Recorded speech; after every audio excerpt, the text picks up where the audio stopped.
things that can be done with the plastics. And mostly, both the rural folk and especially the women, they have no jobs. Will you consider finding a way to ensure that these individuals are employed so that they can collect these plastics for us to put into good use, which would also be a job for everyone, notwithstanding whether you are saying it or you are not saying it, whether you are NDC or you are MPP. Will you consider that? That apart, I will say, comrades, bravo. Thank you. Mr. Chairman, I think that it's important. My view of waste management in this country is anchored on competition, is anchored on value for money, is anchored on delivery. I intend to demonopolize the management of waste in this country. And SMEs. I believe if you do so, that will be an opportunity to create more jobs for people. In the last committee, and when we went around the country, we realized that local authorities can also have a capacity to be able to do some of these things. That is not to say that those who are already engaged in it must be discouraged or targeted. But I think that if we involve SMEs at the local level, we'll be able to do it effectively and efficiently and get the value for money we're looking for. Thank you.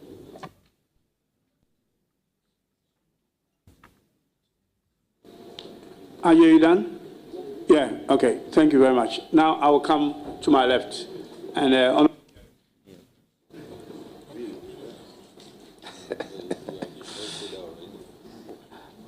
Honorable Murtala, you have a very pretty wife. Hey, be careful. That's around. Thank you. Honorable, congratulations. Thank you.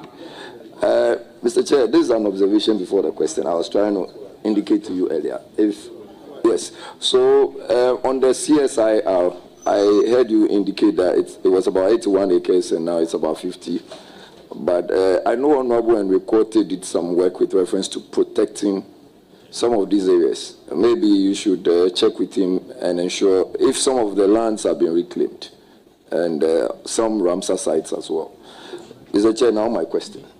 Okay, go ahead. So I've also observed, and I'm sure some Ghanaians have also done the same, the issuance of permits, especially environmental impact assessment permits for some manufacturing industries, and to the extent where they operate. One of which is in my constituency. The company is called Empire Cement. And a lot of filling stations. Another example is the one closer to Medina, the one that was gutted with fire. I just want to ask you, how do we get these permits issued in the first place? And when they are wrongly issued, what are you going to do to ensure that such further permits are not issued? Thank you very much. Thank you, Mr. Chairman. I think it's true. There have been some serious debate over the operation of some of these facilities. And I guess the debate only comes up when there is a disaster. But in the absence of the disaster, we seem to be very comfortable as to the statu quo. I do know that with the new EPA law, which Parliament passed, EPA permit or certificate is now preconditioned for any other permit you are supposed to get. If you want to operate, for example, in the mining industry, you need to have the EPA certificate first before you can get any other certificate or permit to be able to operate. Once again, I think that various ministries do not need to work in isolation, and agencies. If you look at the EPA law, it has given EPA so much powers. But the minister has a supervisory role to ensure that the powers given to that agency is used effectively, efficiently, transparently, without any difficulty. The Empire Cement example you gave, I've had some interactions with, leadership of the various agents, particularly EPA. And we will look into that. It is something that I will take up seriously. The good thing is that the permit, my understanding is that it's given every 2 years. So there are some preconditions. If you issue the permit, these are the things you need to do. EPA sat on the matter, then refused to issue the permit.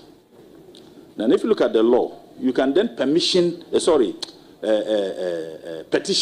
the minister. And the company petitioned the minister. The minister constituted a team to sit into it. And I think that there were some changes thereof. So it's a matter I want to look at. It's not only Empire Cement. Many other entities that are operating that do not meet the standard. And EPA, once again, will not have a carte blanche. The fact that the law permits you to do that, it doesn't mean that you can do anything. I have a responsibility to monitor and supervise the permits they issue. And as much as I wouldn't get involved in the legal aspects of the issuance of permits, because if there is any problem, it's the minister who will be blamed. And I don't want to be blamed. I want things to be done in accordance with law. And that's what I will insist. Thank you. You may ask, is a follow-up? Yes. All right, okay. Yes, so I think your answer is not a bad one at all. The only thing for me is that, are you in the position to revoke when permits have already been granted, and then you find several reasons you granted the permit are not in sync with the permit you actually granted? I think that the legal processes and the procedure leading to the granting of permit will not even occasion the idea of you wanting to revoke or not. I think that the processes, there should be some processes that must be met before permit is issued by the appropriate agency, in this case, EPA. And that is why, if you look at the law, that when there is a person who is aggrieved, either by the actions or inactions of EPA, that person can petition, if you like, an appellate body, in this case, the ministry. The minister cannot just say, I agree with EPA's decision, or I do not agree. You constitute a committee to look further into the matter. And I think that as technical people and people clothed with the powers and expertise to do that, when they submit their report, we'll look at it and see whether we need to go ahead with the permit or not. Thank you very much. Mr. Chair, I have my second question, and that has to do with the popular Restore Ghana initiative. And this seeks to address very significant environmental and developmental challenges in Ghana. Do you want to expatiate on that, since it's in your manifesto? Thank you, Mr. Chairman. It borders on reclaiming our lands, and we, like I said, we all know the havoc of Galamsey. And when I answered the earlier question, I said Galamsey is enough to talk about all aspects of environmental destruction. They destroy water bodies, they destroy farmlands, they destroy habitats that live in them, they destroy the livelihood of people. I think that deepening collaborative effort among ministries is important. If you ask me, my personal view, I think the issue of fighting Galamsey, it should be the Ministry of Environment that should take the lead. I don't think it should be Ministry of Lands. Ministry of Lands is accused, rightly or wrongly, as having been a participant in the Galamsey menace we have. So it shouldn't be the ministry that should be taking the lead in fighting Galamsey. Unfortunately, the interministerial committee that was constituted, Ministry of Environment was not even on that committee. And I guess my mother, would certainly lament on some of those things, because I think that the reason why Galamsey is an issue is because of the destruction of the environment and the consequences that such destructions bring to our livelihood. So it was mind-boggling that the Ministry of Environment, Science and Technology was not even on that committee. I think that the ministry should take a lead role in fighting against this Galamsey menace. Yes, Mr. Chair, just by way of information, I recollect Professor Frimpong Batin was, and he was then the Minister of Environment, Science and Technology. So he was a member. I think he was even the chair also. No, but briefly, you remember there were some issues. You remember? Oh, I don't want to get into that. And ever since, yes, Mr. Chair. This should be your third question. Yes, that's my third question. Okay. Yes. There could always be a follow-up depending on the answer. I just want you to avert your mind to electric waste and the hazard it's causing. And when you go to the Agbogloshi area, and what is currently happening to electric waste, I do not know if you have any strategies or plans to ensure that electronic waste, thank you very much, Ahmed. Electronic waste, I do not know if you have any plans to ensure that electronic waste is rather waste that would bring money rather than cause more waste. Thank you.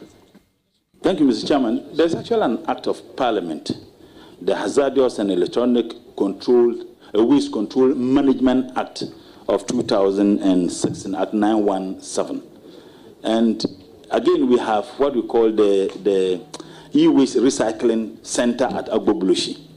There is one that the ministry has, but for proximity, they realized that the young men who are engaged in this act were unwilling to transport those items to the, if like, the holding center at Ajinkotoku. So the ministry then decided, and thank God, my mother, they were there, she was there. They then decided to have that at Agbogloshi. The disturbing information I'm getting is that the people are getting back there. Maybe the question is it a case that the monies that were given to them based on what they were virtually selling was not encouraging? That is one thing I want to look at.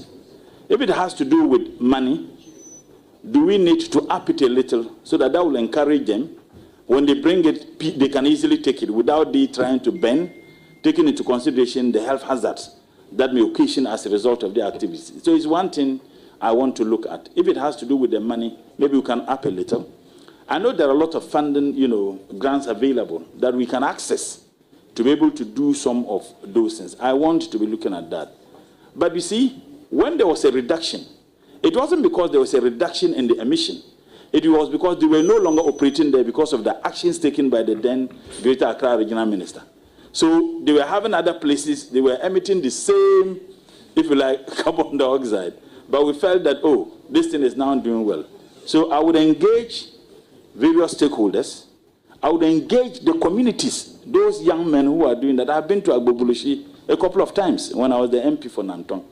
I would engage them to see them see the need for them to sell it to the center that is there, taking into consideration the effects or the consequences of their actions on their health. And I believe once we do that, it will help.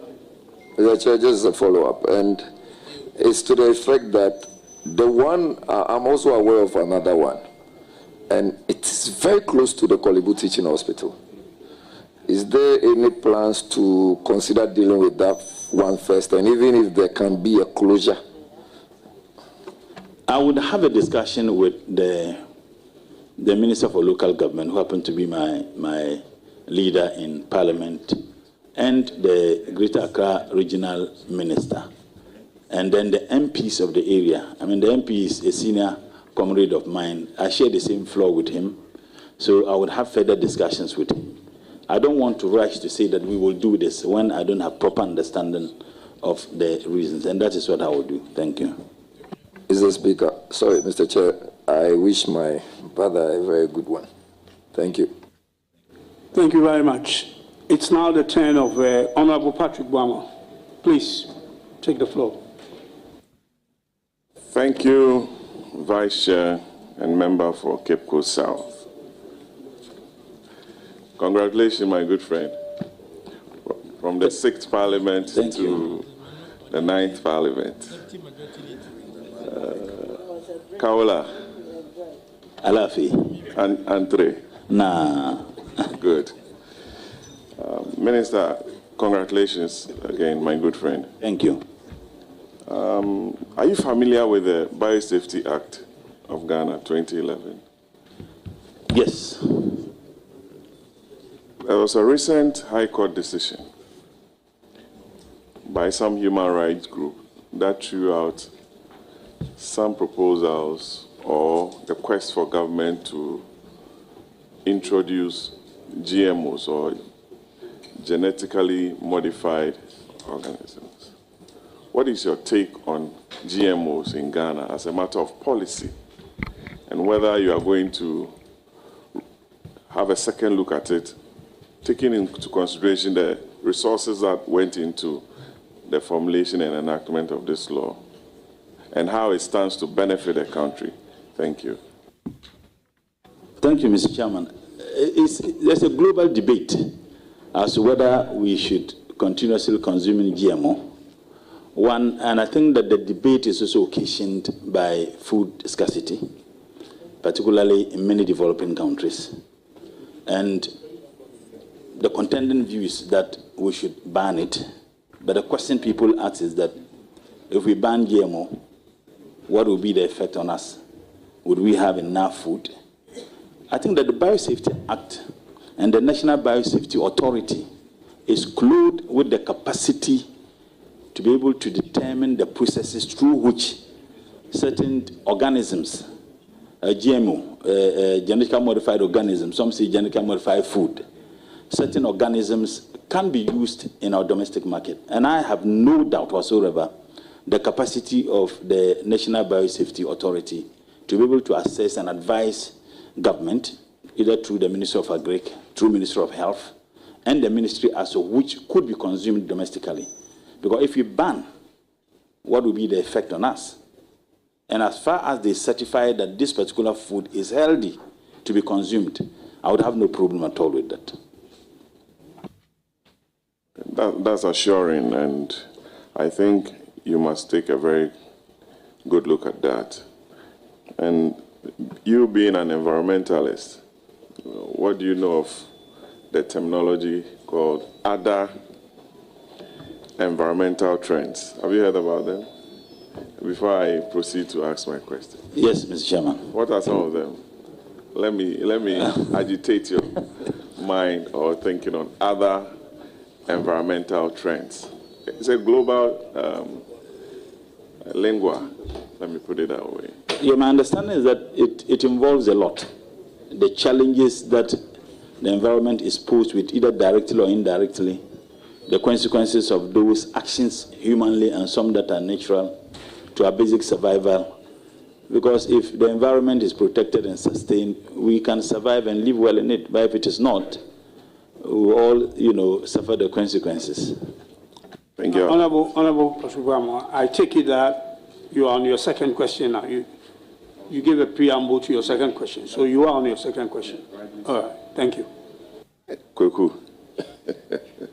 So I was looking at areas like wildfires, coastal flooding, inland flooding, rising sea levels, and what have you. So let me go to my second question before Honorable Ricketts jumps on my case. I got a question from some industry players on the ban of PPs. Polypropylene. They are not environmentally friendly, used in bagging cement. They've been banned by the EPA, but its enforcement has become a challenge because companies are able to pay and get their way out because they don't care. They will bring them from Nigeria and other places, use them in bagging the cement here, whilst we have local companies who have set up and are able to produce and meet market demands. They want to find out from you whether you'll be able to have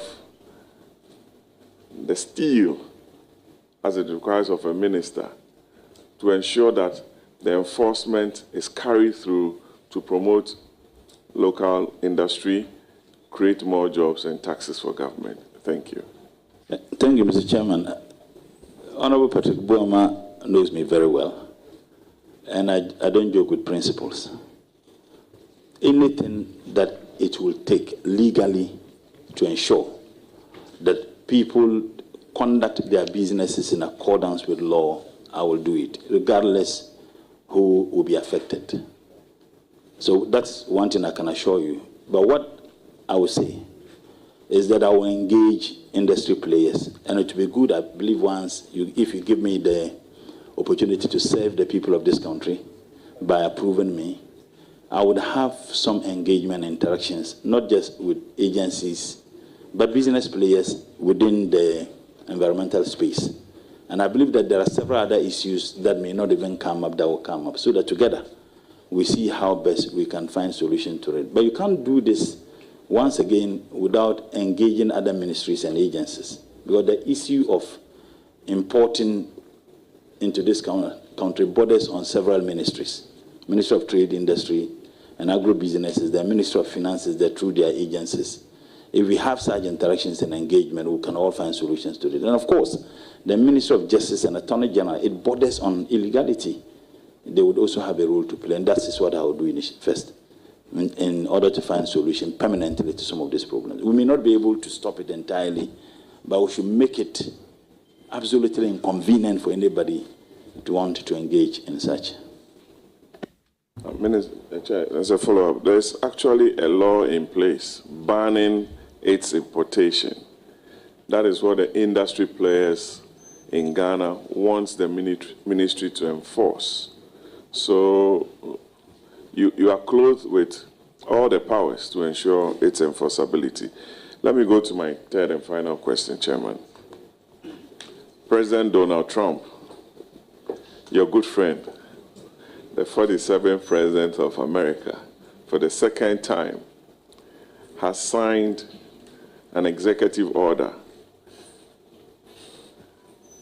taking out the United States from the Paris Climate Accord. It has a lot of global implications. Ghana is a signatory to that convention or treaty. What are some of the effects, in your view, that Ghana stands to suffer from the withdrawal of the U.S. from this all-important climate change, given the fact that in the west coast of America, we saw the fires there, in California, even in Ghana, a lot has happened.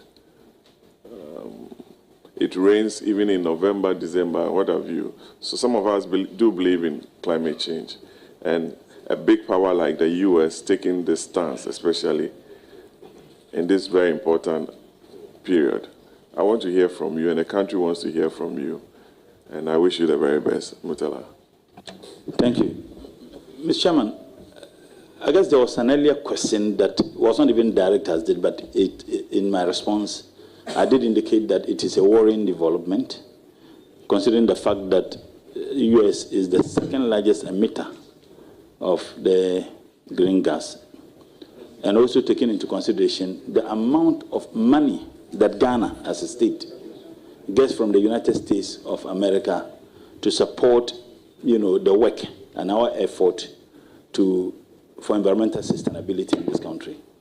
So the question is, U.S. withdrawn from it, is it going to affect the funding sources that we get from the United States of America? My prayer is that it wouldn't affect those funding sources. And we have an outstanding, relationship with America as a state. Ghana is a beacon of democracy. And I think that through the diplomatic balance, we'll be able to have some bilateral, arrangement with the U.S. government to see how we can maintain such funding sources, hoping that President Donald Trump may change his mind, and hoping and praying. So if he changes his mind, that will be good for the entire global community. But if he doesn't, we must find a way, innovative way, of ensuring that such support financially we get from America continues. Thank you very much. It's now the turn of Honorable Umar. Please, you have the floor. Thank you, Chairman. Yes. Now come up. My brother, Comrade Murtala, congratulations. Thank you. And you've been a role model to a lot of youth, not only from the northern region, but the entire country. And we count on you to be one of the ministers that Ministry of Environment never got.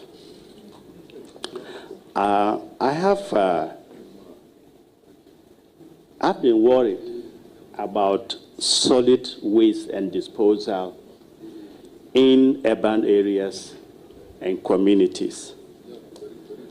And I was wondering, or want to suggest, how will you link up with I know it is in the area of local government. And I want to find out how will you work out with the local government to ensure that solid waste, because it is part of environmental pollution, is properly disposed. Thank you. And once again, I wish you well. Thank you, Mr. Chairman. I remember when my senior brother was the Deputy Minister for Local Government, they instituted, environmental cleanliness day, I think once every month. For me, it was a novelty that we ought to have continued. Environmental or solid waste disposal is not only the responsibility of the state, it is also the responsibility of the citizenry. How do we get citizens to speed so that they understand that that responsibility is not only limited to the state? What do they all have to do? And I think that they can do that through sensitization and education. And you cannot do that in isolation as MESTI. We certainly would have to do that in collaborative fashion with other ministry. And I don't see it to be a work between Ministry of Environment, Science and Tech and only local government. Even Ministry of Health. Ministry of Health has a role to play because the consequences and housing, they all have a role to play. So I think that I will be engaging my other colleagues to see how together we can fashion out something. One on education. Ministry of Communication also has a role to play in there so that we can sensitize the people of this country. The need for them to dispose such waste in a manner that is environmental friendly. I also said that we need to have a segregation of waste at home. Does the state need to come in to provide 2 separate dustbins for every household so that solid waste is put here and liquid waste is put here? These are things that we all need to think through. And I believe that with the support of certain individuals and entities, we can find a solution to this. And that is what I will do. Thank you. Honorable, are you done? Okay, all right. So now I'll go to Leader. Chairman, thank you for the opportunity. And let me commend my friend and a colleague. I see him, he's well composed. Honorable Murtala, congratulations. I don't know how you would take this question, but give me your honest view. The previous government did not assign a deputy minister to your ministry. I appreciate the enormousness of work in the face of the transition of the world. Would you say that you will subscribe to that, where you will be without a deputy, or you think the president should assign a deputy to your ministry? Mr. Chairman, I don't have the capacity to determine what President Muhammad wants to do. I am only working in accordance with the dictates of His Excellency President Muhammad. And I have no doubt whatsoever about his sense of judgment. He knows why he wants whether we should have a deputy or not. So, Mr. Chairman, I can't be answering your question. I don't have the capacity to answer. One thing I can say is that President Muhammad has proven beyond any doubt that he's visionary. He has some well thought through in terms of decisions he takes and policy formulation, and that is why his track record is outstandingly superb. So I don't think that I'll be able to determine to him what he wants to do or not. Thank you. Mr. Chair, I hear his eloquent recitals. However, he should remember that we are not on the campaign trail. So he should pull the brakes on that a bit. My next question, however, my friend, is on Ransia's side. And I You know, especially areas at Osu has been encroached upon. In the face of the relevance and how important these sites are into biodiversity conservation, many more.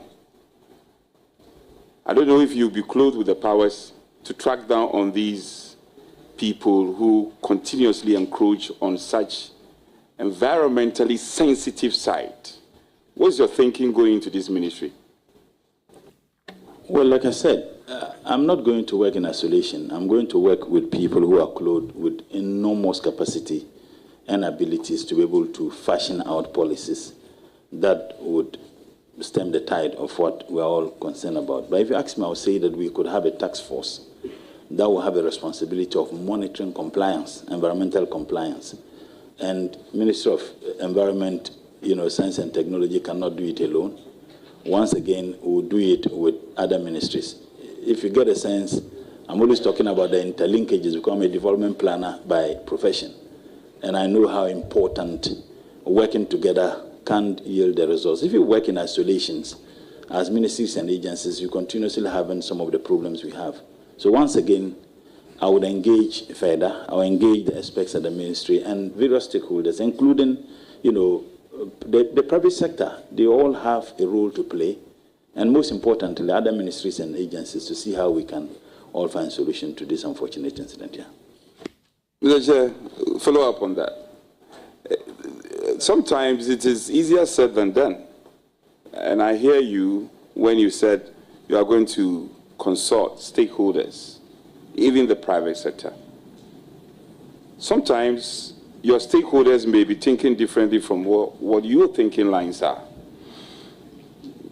When you're having situations, you're having difficulties in ensuring what you believe in, what your defined functionalities are as defined by law, and you're having difficulties.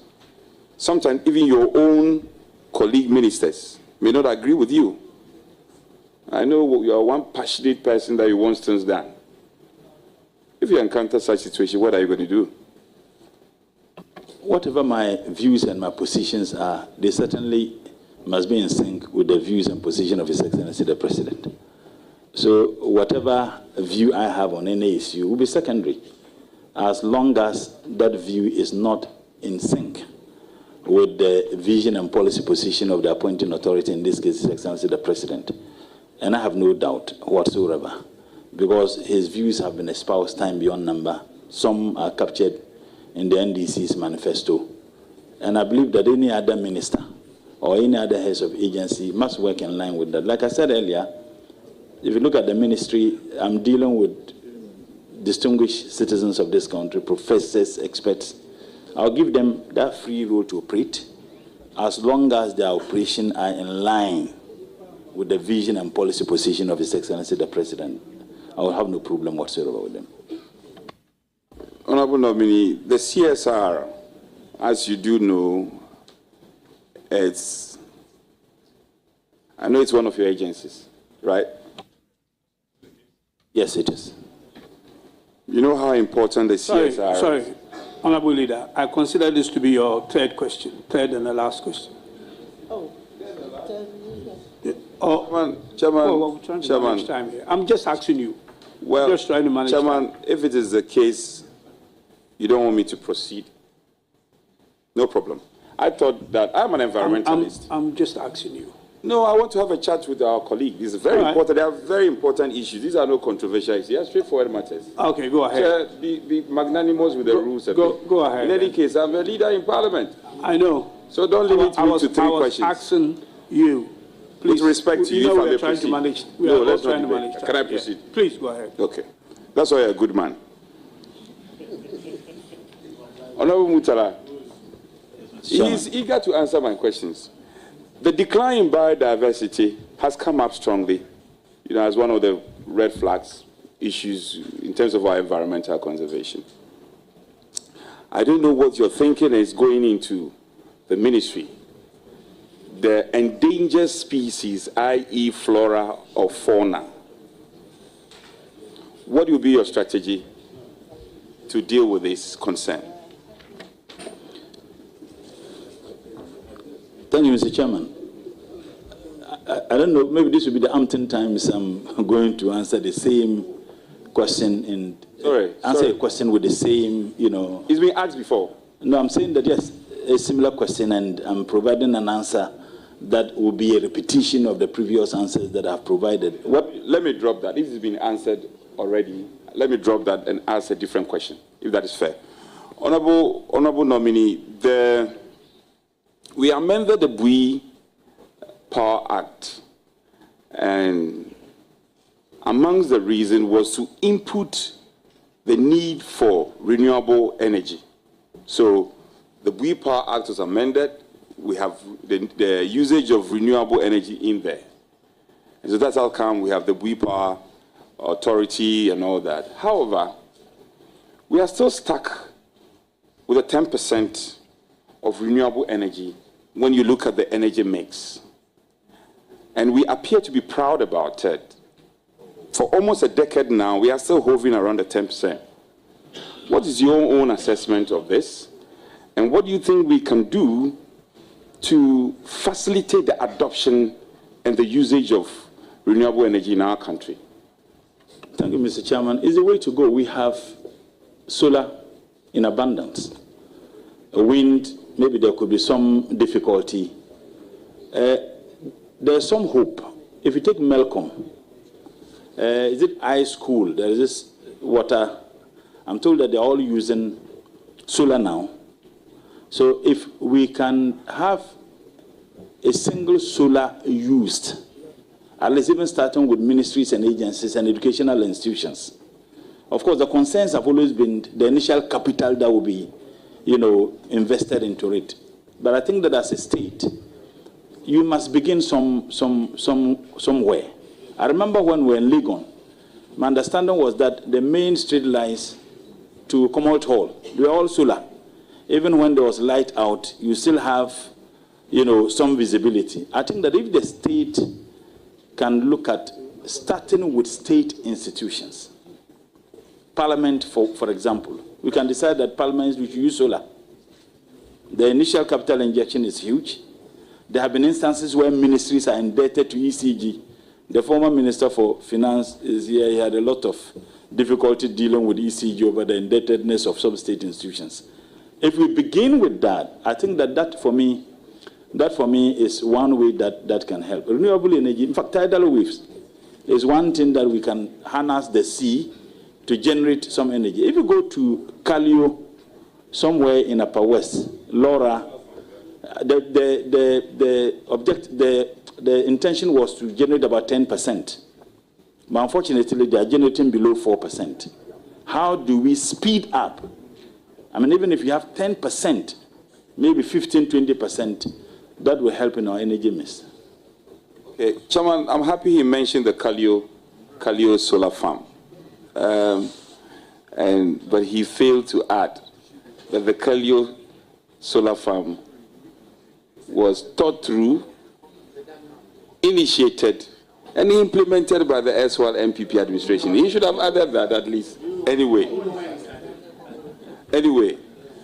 my next question, Honorable Murtala, it's about quite controversial, but I know you are capable. Germany is shutting down its coal plant. All over the world, the European world, developed countries are gravitating towards clean energy. However, there are experts who say that Africa should pick and choose. We should pick and choose, and we should know our priority in terms of our unique stage of development. The fact that Germany is shutting down and they are gravitating towards clean energy doesn't mean we should necessarily do that, because the developed world, for want of a better expression, have polluted to be where they are in terms of industrialization. I know how patriotic you are. Would you sparingly, or will you suggest that as a country we should sparingly adopt renewable energy and also focus on building our industry? We should also pollute a bit. Are you for that school of thought? Thank you, Mr. Chairman. I remember when I was in SHS2, I read Arrow of God. Arrow of God. I think that those who are interested in literature. And there's a phrase in it that we are all men. When we open our mouths, we know the men from the boys. we can't, and I see in your question, I see you speaking as a former NOX president, the student leadership. We're all, patriotic, we demand. But when you get into the field of global geopolitics engagement, it is completely different. If you ask me, my gut feeling is that we should not agree because what percentage of the total emission are we contributing? Those countries indeed are where they are because they had a carte blanche of industrializing. And once you industrialize, you would also be emitting. Because if you look at the countries that are China, United States of America, Europe, the Russian Republic, Brazil, India, they are industrializing. So if you ask me, that's what I would say. But the point is that what will be the consequences? Because when you have your food or your mouth in another man's kitchen, you certainly won't have the say. We do so, they cut funding sources. It affects not only our, desire to sustain the environment, but it also affects other developmental activities. So, if you ask me, yes, as a patriot, as a former student leader like my brother, yes, we should do that. But in reality, it will be extremely difficult. Okay. You mentioned China. Just to follow up, most people tend to criticize China about the pollution and the extent of it. However, ironically, what people don't know is that last year alone, China invested more than $2 billion in the area of renewable energy.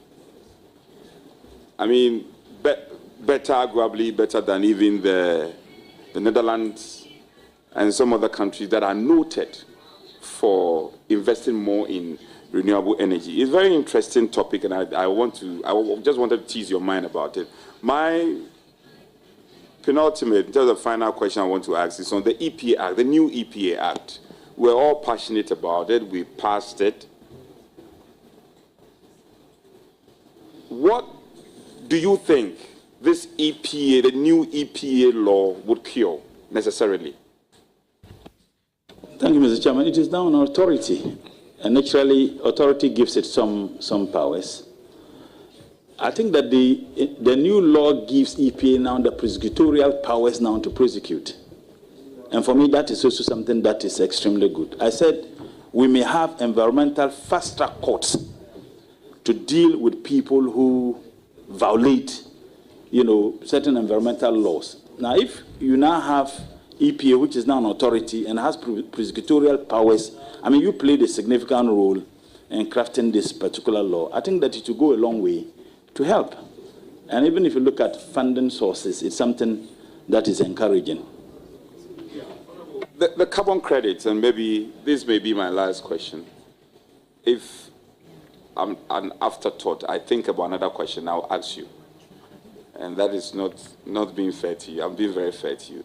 The carbon credit concept and the REDD+ concept has come to stay.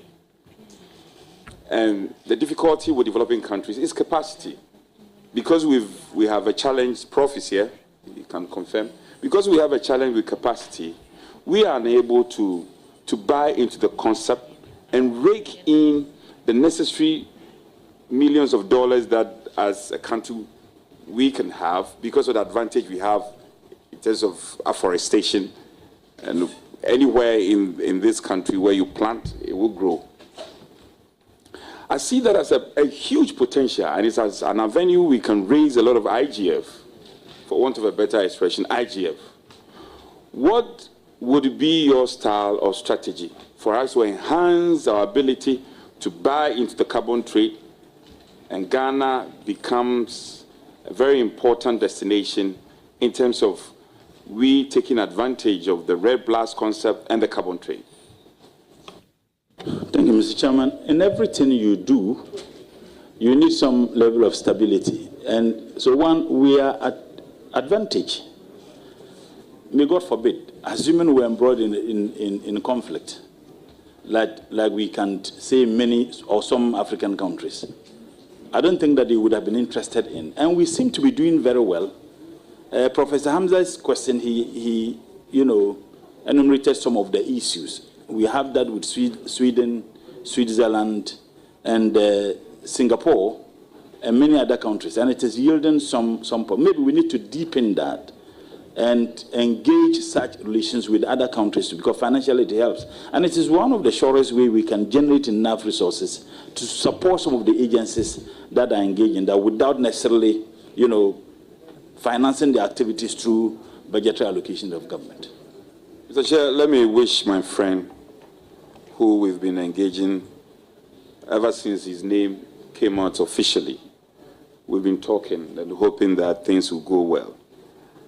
Just to end on a note that, what will you want to be remembered for after your stint of stay in the ministry?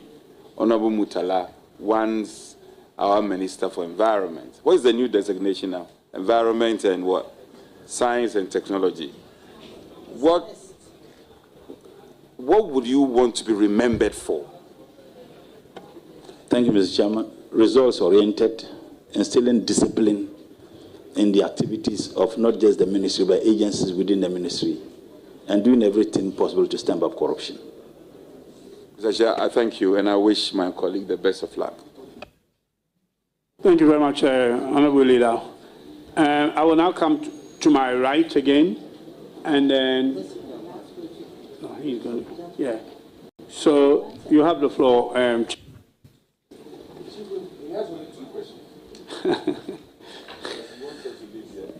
Chairman, thank you very much.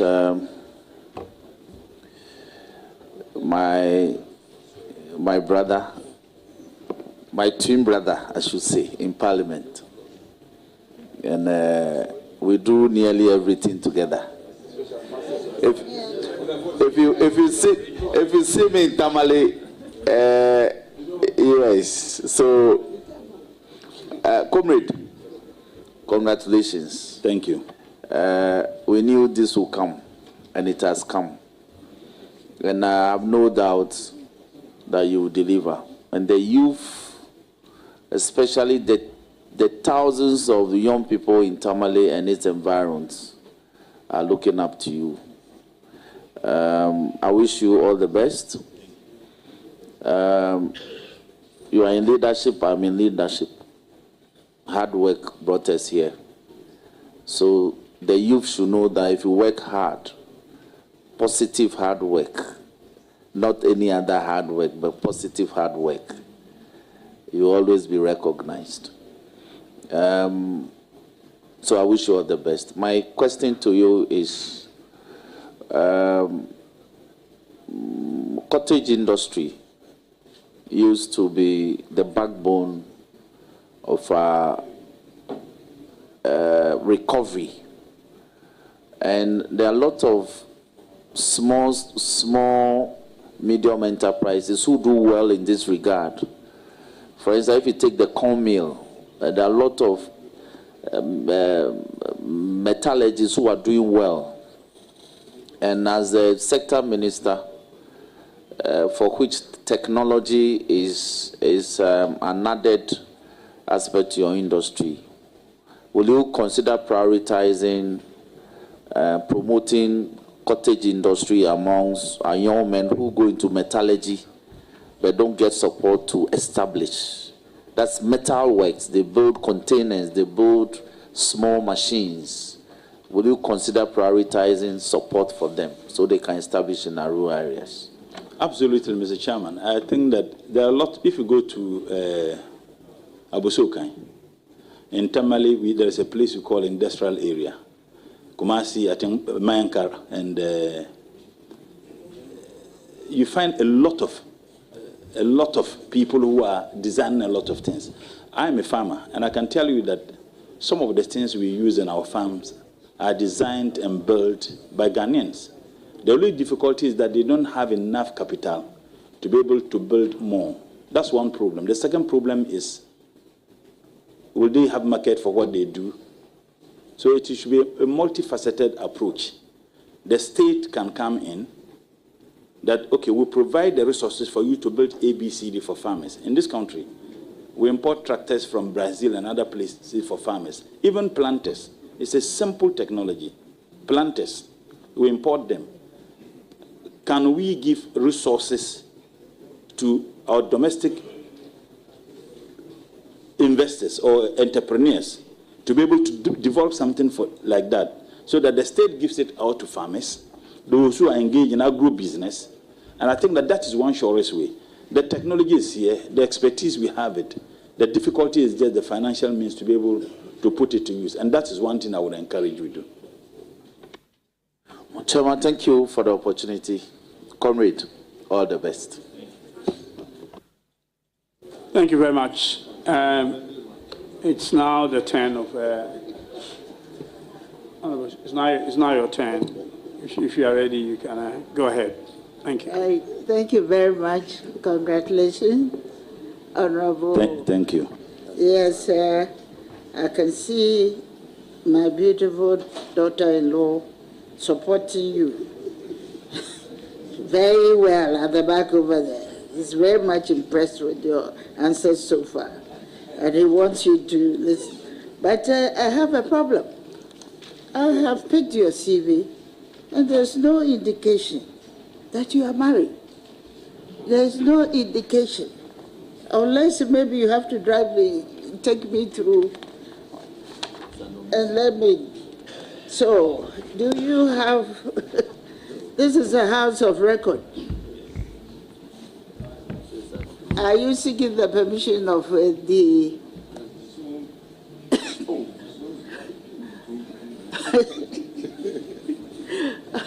I have a colleague who is indicating that you have disowned your wife and your children, for that matter. But do you want to seek the permission of the chair to amend accordingly? Absolutely, Mr. Chair. What actually happened is that this CV, I have been using that. So I was supposed, in fact, if you ask the clerk, I had to send the CV to them yesterday. And that is the reason. My original CV, I am married. My beautiful wife is seated behind me, very supportive. And I have 4 kids, actually. But, Mr. Chair, very interesting. I have 1 wife. I'm quite curious. I know my brother very well. On the floor, if he has a strong feeling about something that he has to correct, he will correct. Why is it the case that on this occasion you never sought the permission of the chair to amend your CV? Mr. Chairman, I agreed. I said yes, I would love to amend the CV. Thank you. Accordingly amended. Honorable, thank you very much, Mr. Chair and Honorable nominee. I've noted that you have undertaken a number of education. In your master's for planning, you had a thesis which read good governance and the execution of development projects at the local governance level. Would you like to share with us some of the best observation and recommendation that you made in that thesis? Thank you. Thank you, Mr. Chairman. It is important to state that I have had some invitation from my supervisor who insisted that I needed to publish with her, Madam Teresa, I think Dr. Teresa. One of the recommendations I made in the work I did when I presented my thesis was to recommend the elections of district assemblies long before the Constitution Commission review came with that particular position. I had done that, which was captured in my CV. And that for me, it was telling. So that was one very important recommendation. And the Constitution Review Commission actually, in their report also, agreed with the position I took. However, there were some difficulties. With the engagement and interactions I had with players, one of the skeptics, the views they have is that if you have the regional minister who is the RECSEC chairman, or you have the DC who is the DISEC chairman, the District Security Committee. Now, if you have a district chief executive who belongs to a different political party, in this case, the NDC is in government, and then if it is going to be elected, I mean, you can tell your guess is as good as mine, depending on the strength of each political party in each district. So the possibility of you having an MPP winning in an MPP stronghold, the elections in terms of the DC they elect is very high.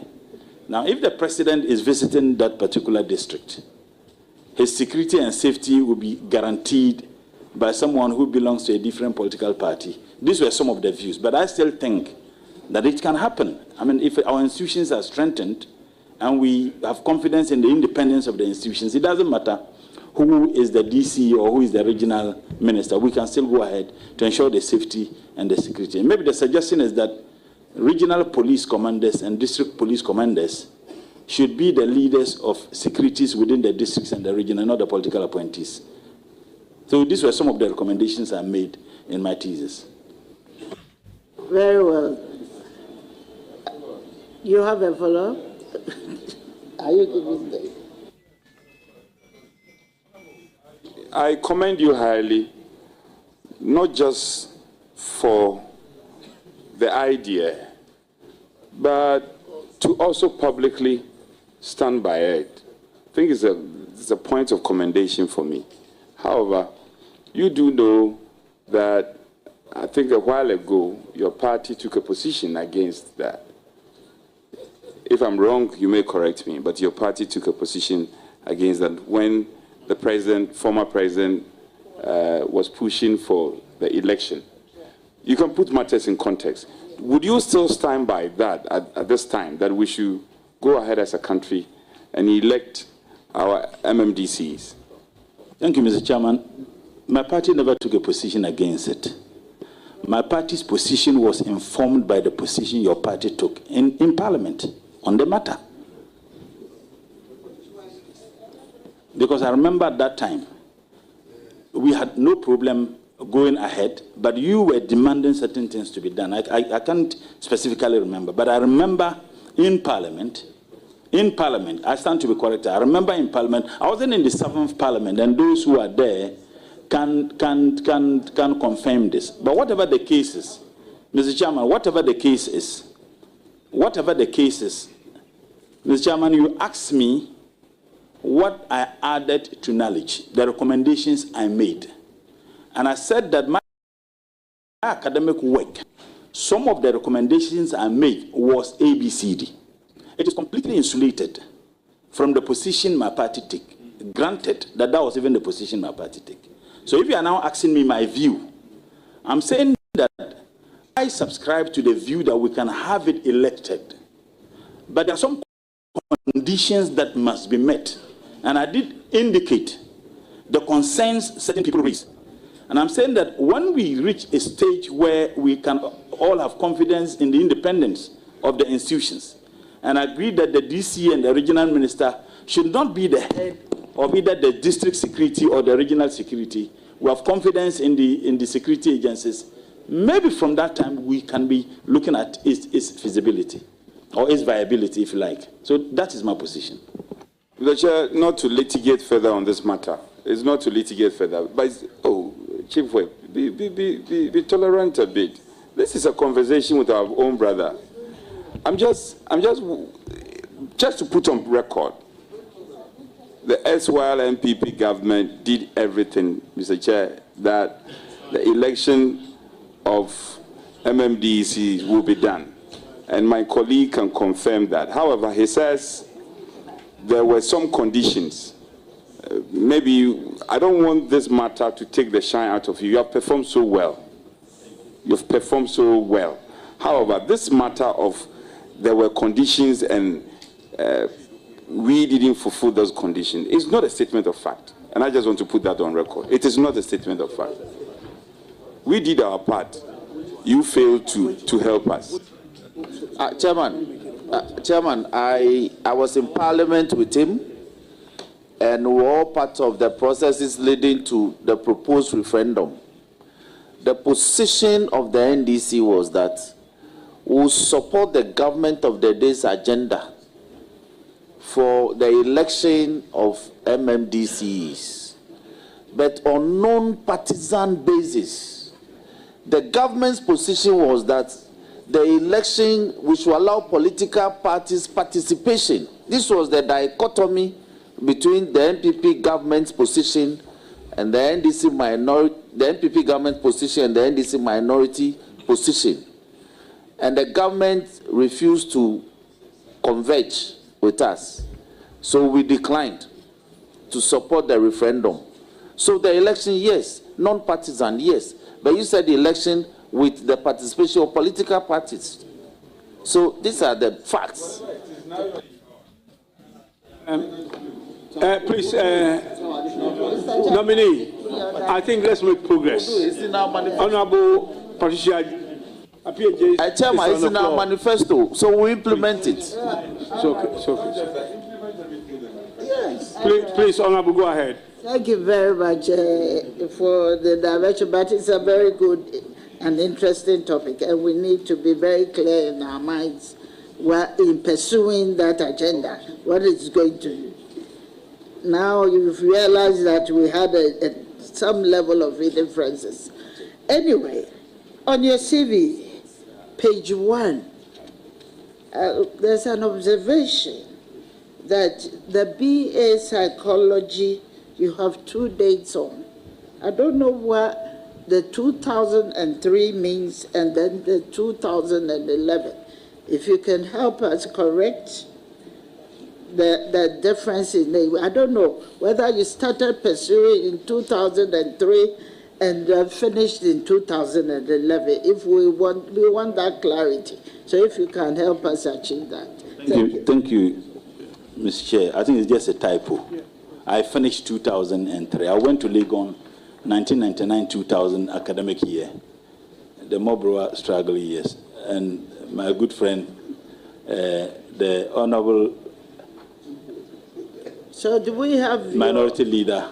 Do we have your consent to delete the 20? Yes, yes. I ended 2003. Thank you. Mr. Chairman is well guided. Noted. Please go ahead. Okay. Honorable nominee, on the back of the final question put by Honorable Anodompre, I want to pursue further and ask you, what would be your top priorities, and our 3 top priorities as a Minister of Environment? 3 top priority projects as a Minister of Environment, Science and Technology. Thank you. First and foremost, help make the various agencies financially independent. That's 1. 2, build the capacity of people who are working, not just the ministry, but the agencies. And I say this because there are a lot of funding sources. The UNDP I talked about, they have funding that helps to build capacity of agencies and ministries who are working in the area of environmental sustainability. And 2, to work in collaborative fashion with my other colleagues to stem the tide of the havoc caused by Galamsey. Thank you. Thank you very much for that answer. And then Mr. Nominee, or Mr. Chairman, I heard you rightly say that the implementation of the environmental laws and regulations should rather be the responsibility of your ministry. And especially when it comes to lands and natural resources, they are not the ministry that should be responsible for that. May I know from you, you will be, one of your agencies is the EPA. Do they have the required personnel and the right monitoring systems to undertake this regulatory function appropriately?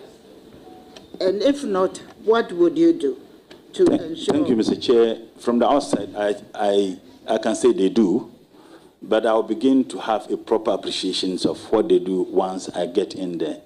after I had an interactions with the agencies, but I've indicated to the chief director that after you approve me and I'm sworn into office, I would have a detailed presentation of each of the agencies, department by department, so that I will do a proper assessment of the capacity of the agencies and the projects they have. From that time, I'll be able to have a proper appreciation of their capacity, and then we'll take it from there. Right, and a follow-up, Honorable Nominee, don't you think, by your answer, you shouldn't have said that they do, but rather you are not in the know, and that you will find an appropriate way of learning and finding out whether they have the right personnel, the right number of personnel to execute those projects? Thank you, Mr. Chair. I laid my answer with a condition. I said from the outset, I get the impression that they do, because I see that EPA is working. Of course, we would want them to do more, but I'm saying that I have proper appreciation once I get in there. But from the outset, based on what I have seen, the documents I have seen, they seem to be doing very well. But at least they need to do more. Very well, Honorable Nominee. There's something that is really, I need to seek some clarity on that. I'm asking if your ministry, the Ministry of Environment, Science and Technology, does not overlap with the new Ministry of Climate Change and what is the second one? I'm not too sure. Yes, there is a ministry. A Minister of State responsible, which would, so it is not a ministry. Climate change and sustainability. Yes. Just an executive officer. It's just an executive. Okay, then I will, and then I will drop my question on that, because I felt strongly that there was going to be an overlapping, and it is very important that we look at that one. I've heard you severally mention about funding. Funding is a very critical need in the ministry of which you are going to be responsible. And one area that I believe that we need to look at is to define and ensure that we set aside a certain percentage of our funds for research. I want to find out from you if you agree with this assertion, and if not, what will be your alternative plan? Because work still has to be undertaken by that ministry. Thank you. I think that the demand that is entirely requested by experts, research institutions, is that if we can devote even 1% of our GDP, if I stand to be corrected, for research funding. I believe that research is not only important, but essential, it's very critical. And I think that the state must take issues of research very, very serious. I'm a research student myself, and I know how impactful research is to our complete, if you like, socioeconomic developments as a state. When proper research is done, it helps even in planning, because you have something, at hand that you can work towards or work on. But when you have research institutions that are bereft of the basic resource funding that is supposed to be given to them to be able to execute their project, you have a problem. So I think that we need to take the issue of research serious, and President Mahama is committed. If you read the NDC manifesto and statements he even made when he engaged some of research institutions, that he is more than willing to give them the needed funding for the purposes of their research work. My direct question was whether we are setting a research fund, setting that fund aside to Mr. Chair, there is already a fund for research. In fact, the act was passed in 2020. And like I said, the government was committed or promised to put the seed capital of 50 million Ghana cedis. Unfortunately, for 4 years, my understanding is that not a dime was put in it because there was a debate, or if you like, a conflict between Ministry of Education and Ministry of Health, Ministry of Environment, Science and Technology, as to which ministry handles it.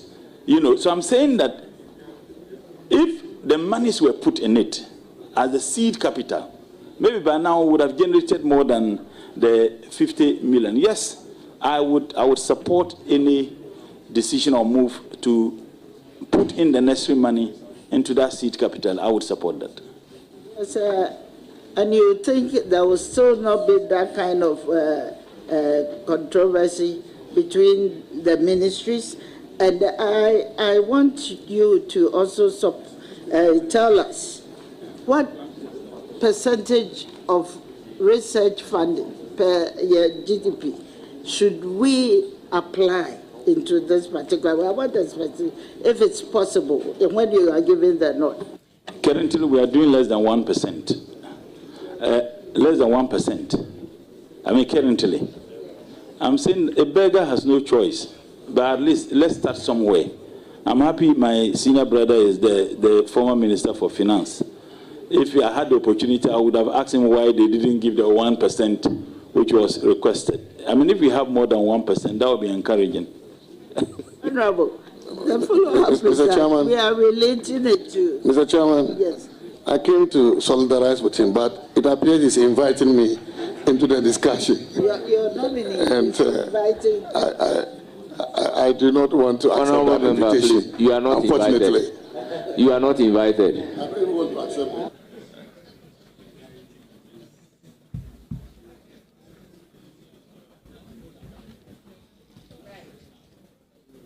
Thank you very much.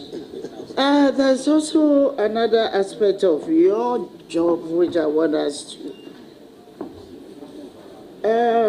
what plans do you have to promote the use of natural resources such as minerals, forests, and water bodies, if given the nod? Thank you, Mr. I want to say the use, if you could expatiate on that. Yes, you know, we have a very big challenge. We have a very big challenge when it comes to the promotion of our natural resources. You are in charge of technology. You are also in charge of science. And you're also in charge of the environment. And you have to factor all these aspects of our life to ensure that in trying to promote the use of our natural resources, there is a very responsible way of doing it. So that is where I am looking at. That is where my question relates to. Thank you. Thank you, Mr. Chair. Initially, in one of my responses, I talked about the already laws that we have enacted to preserve the environment, if you like, to conserve and sustain the environment. And the Hazardous and Electronic Waste Control and Management Act I talked about. And the fact that we now have the e-waste recycling, at Agbogboloshe. Reclamation and of degraded lands. If we have agriculture smart technology, we'll be able to help in this direction. And we can only do so if research institutions are given the needed resources to come out with that. Of course, in collaboration with the Ministry of Agric, because we know the effects of our agriculture activities on our environment. Again, we fight galamsey. I see that as a moral duty and a responsibility. I don't know what I mean. My earlier, answers, I said, look, the idea of helping to sustain the environment is anchored on Scripture. And I made reference to Genesis 2:15. I also made reference to Quran chapter 2, verse 30, where the Lord, and in this case I'm referring to God, entreat all of us to do everything possible to take care of the environment. It's a moral duty. Maybe perhaps our religious groupings, the pastors, the imams, should incorporate in their sermons, their preachings, the need for us all to play a role in sustaining the environment in which we live. And I think that that is one way. So there will be so much education and sensitization that will go a long way to help. Thank you. All right, thank you very much. My sister Aja Ladi touched on how you can deploy our women to assist with waste management. But I see a much broader area.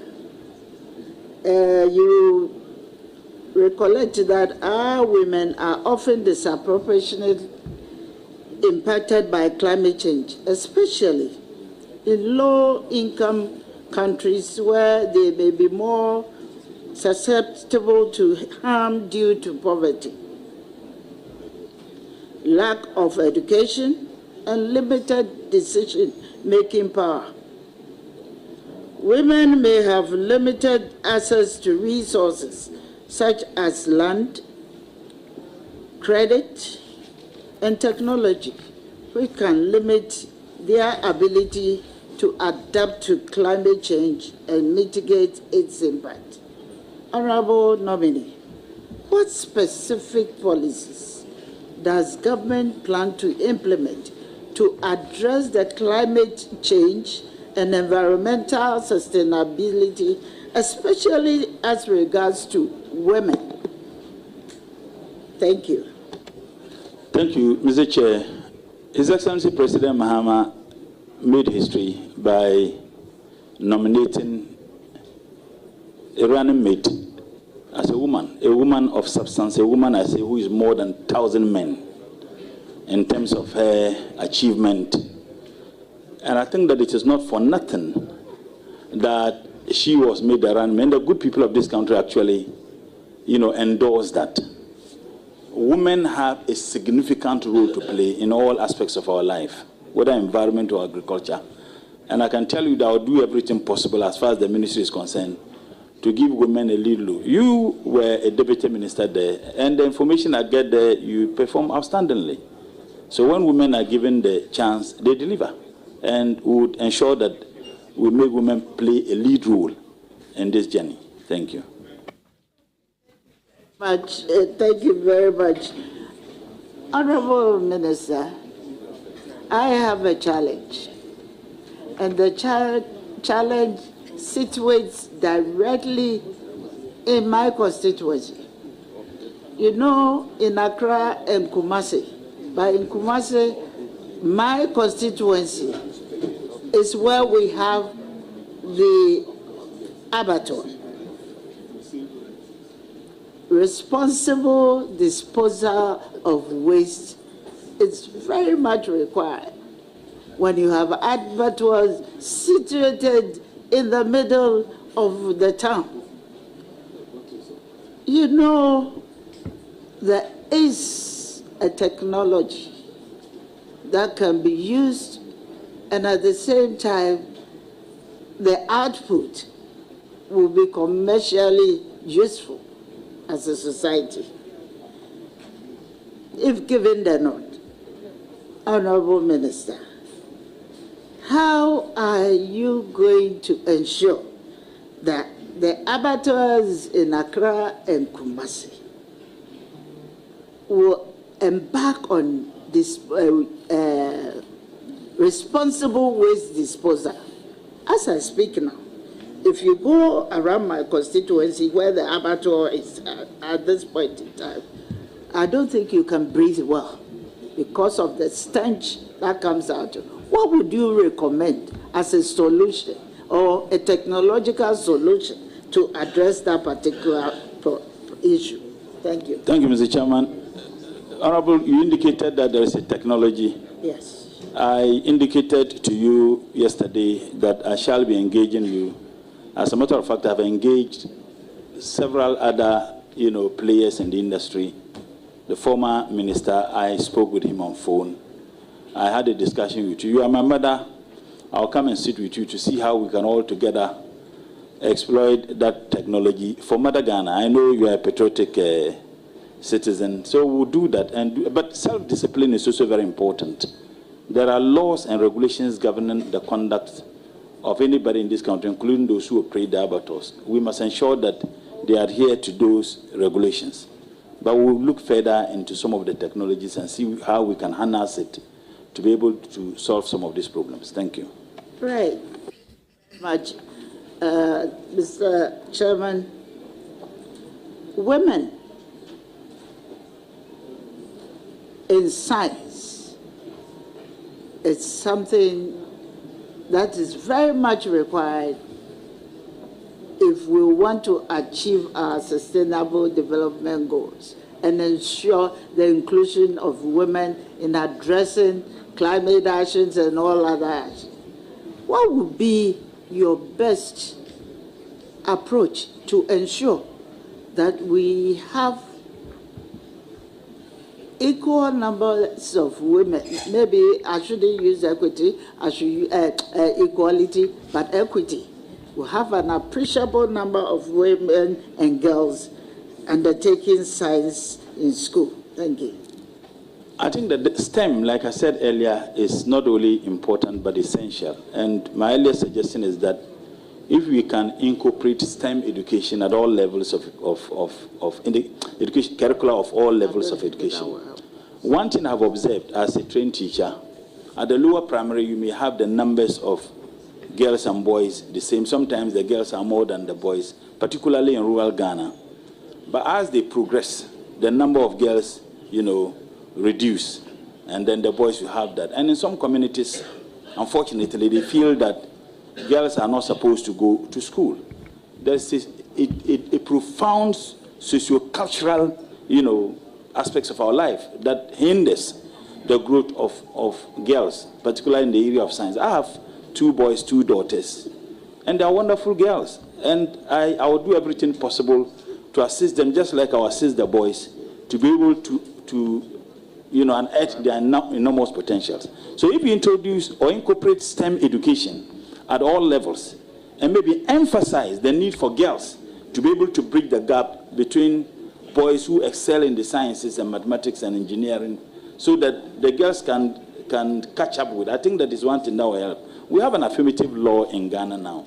How do we harness that law to ensure that the implementation or enforcement of it yield the needed intended results? Unfortunately, we may have laws, but the ability to enforce the laws for the purpose for which they were crafted, for me, has always been the challenge. Maybe that is one thing we need to look at, and we need everybody to be engaged, particularly Parliament. Right. Thank you very much. That you brought the issue of affirmative action. And I don't think anybody has to implement that, apart from you, the sector ministries that are being put in place to do that. And it will require special funding to be able to also implement these things effectively. But one of the areas that I want us to look at in the promotion of science, I don't know, Honorable Nominee, whether you are aware that UNESCO has a special project to ensure the enhancement of women in sciences. I'm not sure. I'm asking, do you have any such idea? Thank you, Mr. Chair. Not only science, even in cultural education, I know UNESCO, and UNESCO have had that for a very long time. When I was the Secretary General of the All Africa Students Union, I had the opportunity to have attended UNESCO conferences, that bordered so much on how we could bring women to equal par, if you like, with men, in terms of science education, in terms of culture, in terms of many other things. So I do have some understanding of what UNESCO does with regards to women. Thank you. Then I am going to engage you so that we'll find ways of ensuring that we can enhance the women or girls' participation in science subjects and also be able to apply technology to the common things that we do on an everyday basis. You realize that women are managers of the home, even the food that we eat. If there are scientific way to prove that certain food will inure to a good health, that one can be promoted. So I believe with that. I'm not preaching. I'm preaching to the converted. That's what I'm saying. I'm preaching to the converted. So I want you to take a cue from that. Honorable nominee, I know if I have to and ask you questions, you talk, you speak till we all go to sleep. So I'm going to end here because you love speaking and you are always. I'm going to end here and wish you well in your future endeavor. Thank you. Thank you very much, honorable members.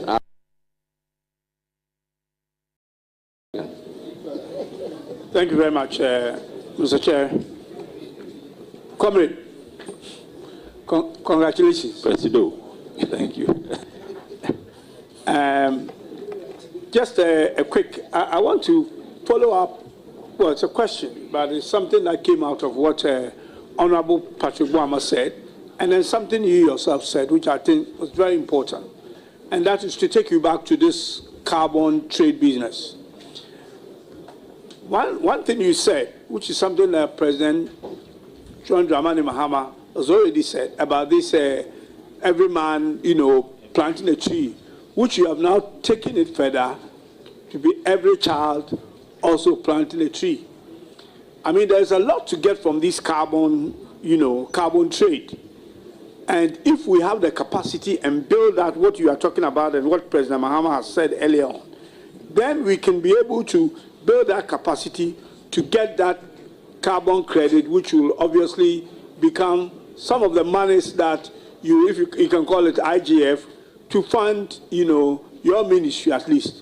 But for me, the most important part, and I want your opinion on this, and I'm happy that the finance minister, former finance minister, is also here, that we have a revenue target. You can contribute from your ministry more than for just your ministry, but you can actually contribute nationally to basically in driving up our revenues. We have all these oil companies and mining companies and all that.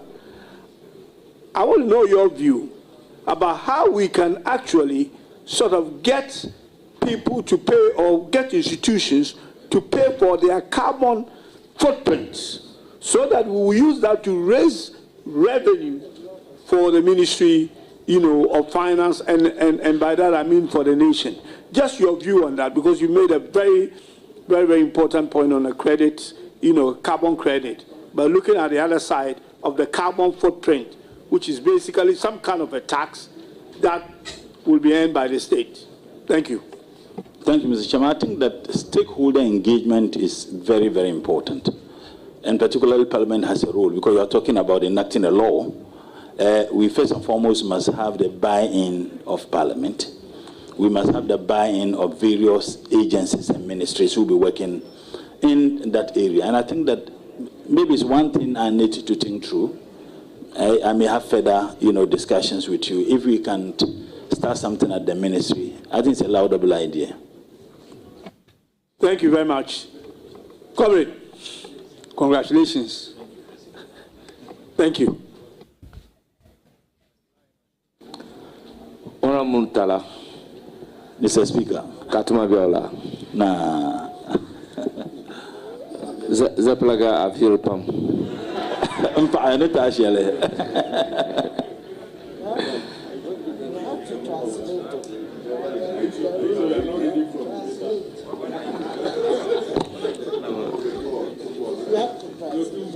Honorable Murtala, they said I should go 2 more sentences. And you know what I'm likely to say. You to say it. I shouldn't say it, eh? No. Okay. I recognize Patrick Nomo, Chief Director, Ministry of Environment, Science and Technology, Hajia Hadiatu Murtala, wife of the nominee, Bawa Fuseni Tamale Dakpema. 4. Idrisu Abdul Jabbar Gambihin Ghana. Muhammed Yusuf Salambi Lana. Mahama Idrisu Sintaro Sakoya Lana. Abdul Rahman Muhammad, Rep of Yana. Idrisu Muhammad Bobrina. Sheikh Abdul Salam Ahmed, Northern Regional Chief Imam. Alhaji Alasan Dandawa. Dukcho Yakub Isa. Abaria Sunni Community Tamale. Abaria, okay. Sheikh Mashood Ahmed Yakubu. Abaria Sunni Community Tamale. Alhaji Baba Ibrahim, brother of Honorable Murtala Muhammed, the nominee.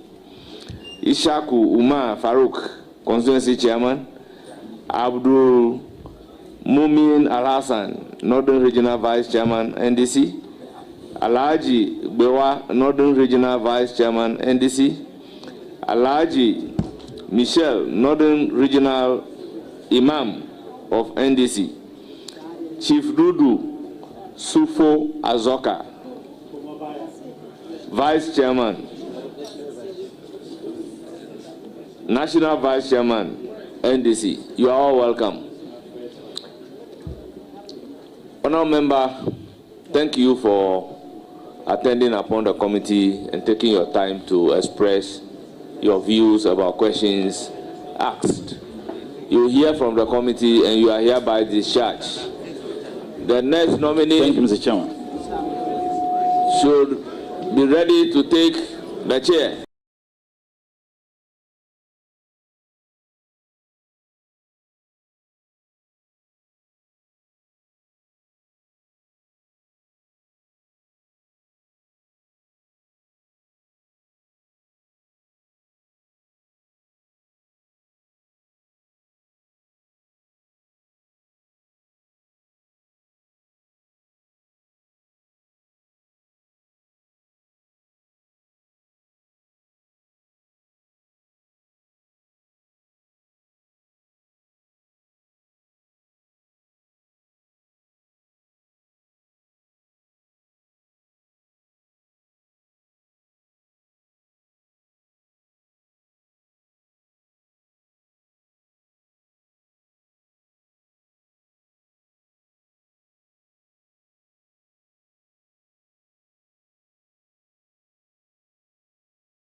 prerogative.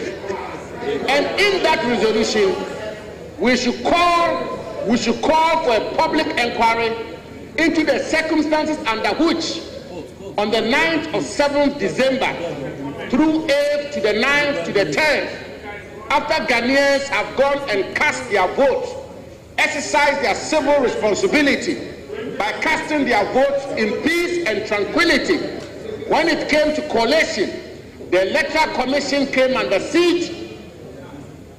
At gunpoint, declarations were made, and this has traveled all the way to this point, and Ablekumanov is still outstanding, and this has traveled up to this point.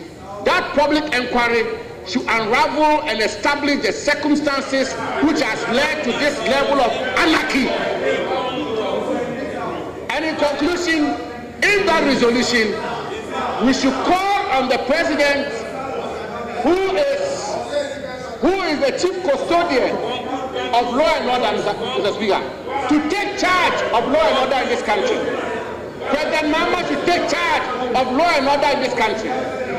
The number one duty of a president, the number one duty and responsibility, Mr. Speaker, respectfully, of a president is to ensure that there is law and order. Today he has a minister for interior, he has a minister for defense. The security apparatus has been put in place. Mr. Speaker, in all humility and modesty, and respectfully, I conclude by saying, Mr. President, take charge of law and order. Take charge. Take charge.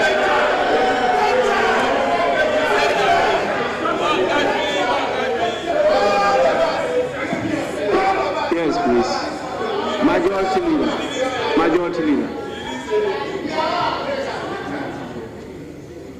Thank you very much. Thank you very much, Mr. Speaker. So, Speaker, the matters that we are discussing in this chamber today are very grave and serious matters. Mr. Speaker, I'm not a Christian, but some biblical verses sometimes jump at you, such as the one that you find in Galatians Honorable 6, Majority Leader, 7. Honorable Majority Leader, please take your seat. Honorable members, just give me 5 minutes suspension of sitting. I'll just attend to something and be back myself to preside over this. 5 minutes only.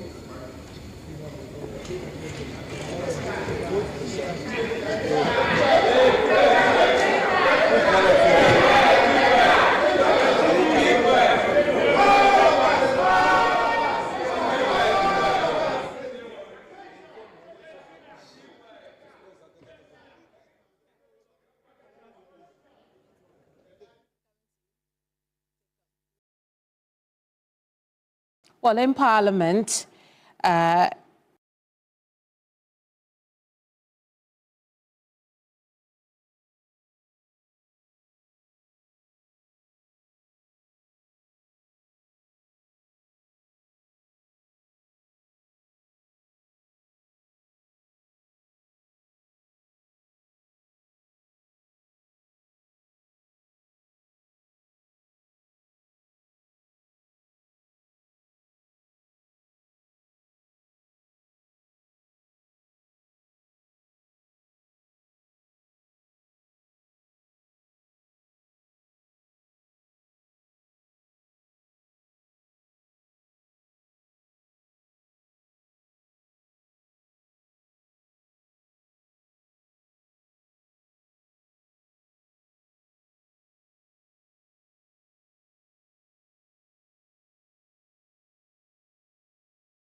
And the gathering there now is for the swearing in of members of that Constitutional Review Committee.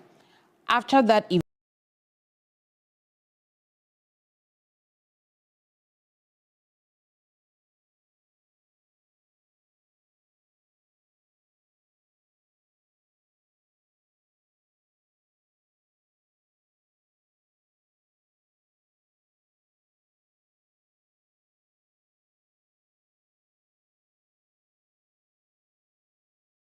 the batch to be sworn in today, but we know that another set of them will be sworn in to begin their work earnestly. On your screen at the moment is Shamim, a Muslim.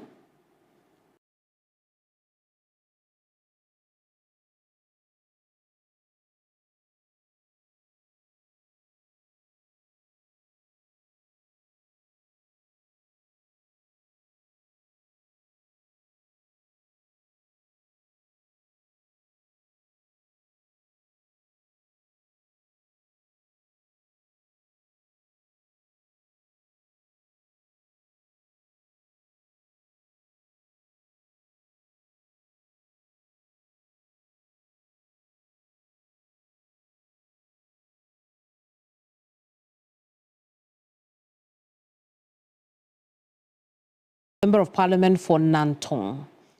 When he lost that seat, he switched over to Tamale Central. After 2 defeats at the primaries, he came in as a Member of Parliament for Tamale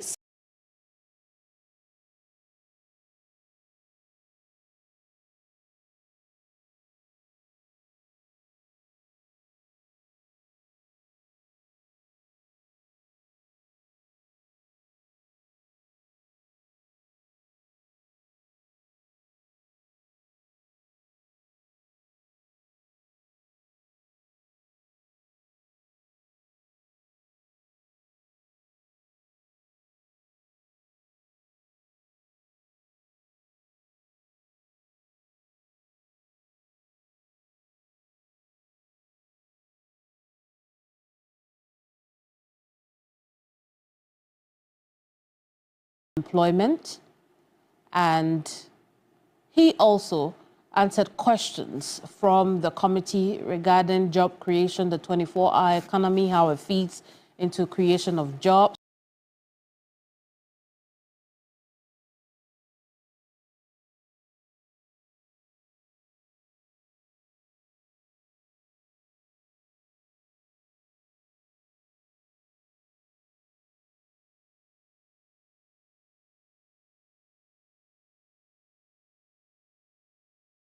Constitutional Review Committee.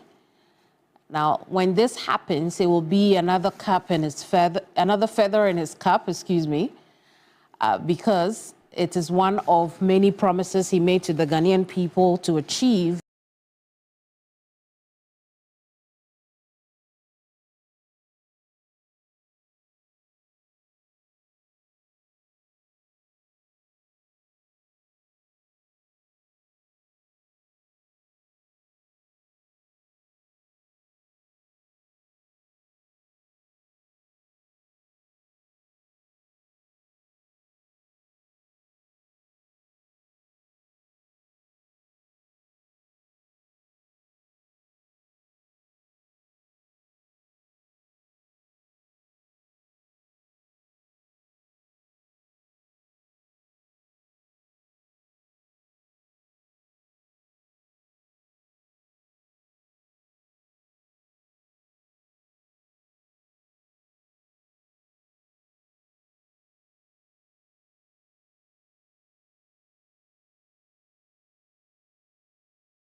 It embodies the will of the people. It also mirrors their history. Account, therefore, needs to be taken of it as a landmark in the people's search for progress. It contains within it their aspirations and their hopes for a better and fuller life. The Constitution has its letter of the law. Equally, the Constitution has its spirit. It is the fountainhead of the authority which each of the three arms of government possesses and exercises. It is a source of strength. It is a source of power. The executive, the legislature, and the judiciary are created by the Constitution. Their authority is derived from the Constitution. Their sustenance is derived from the Constitution. Its methods of alteration, and this is very important for the committee, its methods of alteration are specified. In our peculiar circumstances, these methods require the involvement of the whole body politic of Ghana. Its language, therefore, must be considered as if it were a living organism capable of growth and development, as the body politic of Ghana itself is capable of growth and development. End of quote. Our collective search for progress, Mr. President and my fellow countrymen and women, is a continuous process that requires debate, deliberation, and action. It requires a thoughtful application of the letter and spirit of the Constitution to all aspects of our national life. And that, in turn, requires a tenacious effort to breathe life into the Constitution as a living organism through legislative and policy measures that conform to its letter and spirit. As a country, we have been, I must say honestly, to a large extent, derelict in our duty in this respect. To give but one example, Mr. President, the Constitution guarantees the property rights of spouses in Article 22, Clause 1, and provides as follows. In Article 22, Clause 2, Parliament shall, as soon as practicable, after the coming into force of this Constitution, enact legislation regulating the property rights of spouses. It has been 32 years since the coming into force of the Constitution, and we are yet to pass legislation on the property rights of spouses. The nearest we came to fulfilling this obligation was under Mr. President's first term of office, when my boss, the Honorable Marietta Biru, tabled a motion in Parliament in 2016 to regulate the property rights of spouses. However, the bill was shot down due to a single provision relating to cohabitation. The Women's Caucus in Parliament at the time strongly opposed that provision, and they were louder than the voices of all the men put together. There were 20 women, and during the consideration stage, when I even proposed to take out the cohabitation clause, which basically provided that if a man and a woman, it didn't matter whether it was a married man or an unmarried man or a married man, stayed together for 5 years, and presented themselves to the country, to their neighbors as husband and wife, the woman was entitled to inherit, the man's property. Now, the women took this to be an advantage to side chicks, and they shut it down, even though there were just 20 of them. Mr. Chairman and members of the Constitution Review Committee, the President and I have invested a lot of hope in your capabilities, experience, and your commitment to the service of our nation. Mr. President was very specific that he wanted a committee consisting of our compatriots who not only represented our country, but who will inspire confidence in our people. He was also clear in his mind that he did not want a partisan committee. So, you have been carefully selected to do this job for our country. The easiest part of the job is to follow the specified methods of alteration of the Constitution. The toughest, and I can say this without any fear of contradiction, is to recommend substantive provisions to add to or replace the current provisions of the Constitution that will conform with the welfare principle of Article 1, Clause 1 of the Constitution, which provides as follows, quote, "The sovereignty of Ghana resides in the people of Ghana, in whose name and emphasis, and for whose welfare the powers of government are to be exercised in the manner and within the limits laid down in this Constitution. I will be working closely with you, Chairman and members of the committee, in the next 6 months to produce a result that is satisfactory to Mr. President and to our countrymen and women. Notwithstanding that, I wish to thank all of you on behalf of the President and the people of Ghana for accepting to do this labor of love, as the chairman described it on social media, for our country. So God bless you all. God bless our homeland, Ghana. And may your work make Ghana great and strong. Thank you very much.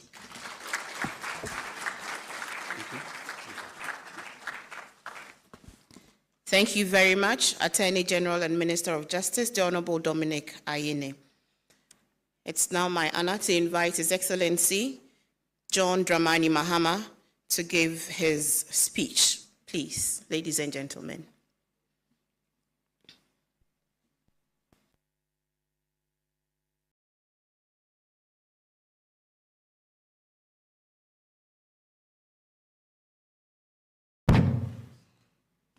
Good afternoon. Distinguished guests, members of the Constitutional Review Committee, Her Excellency, the Vice President of the Republic of Ghana, staff of the Presidency, my fellow Ghanaians. Today we gather for a solemn and hopeful purpose. That's the inauguration of the Constitutional Review Committee.